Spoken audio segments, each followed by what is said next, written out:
Chief प्रमद बर' बिथांनि दैदेननायाव जोंनि UPPL सरकारा कुसुं दैसा, पाताल साना आरो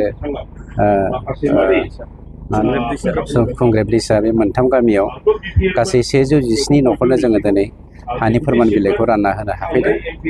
खोब गोजोननाय मोनदों। जोंनि थांखिया जेरावहाय BTC खुंथायाव फैनायनि सिगांनो जोङो रायजो राजानो मोनसे प्रतिश्रुति होदोंमोन जे जाय बर' हारिया रोजा रोजा बोसोर रायजो जाबोबाय बे हा गैजायै बर' हारिखौ दिनै हानि बाथ्रा लानानैनो गोबां मानसिफ्रा राजखान्थि गेलेबाय दङ।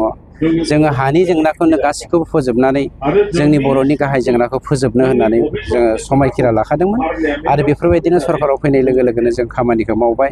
दिनैसिम फरेस्ट रेभिनिउ लानानै 3,66,000निख्रुइबो बांसिन मानसिनि हानि जेंनाखौ जोङो फोजोबबाय आरो गोबां जों मियादि फाट्टा होबाय, गोबां फोरमान बिलाइ होबाय।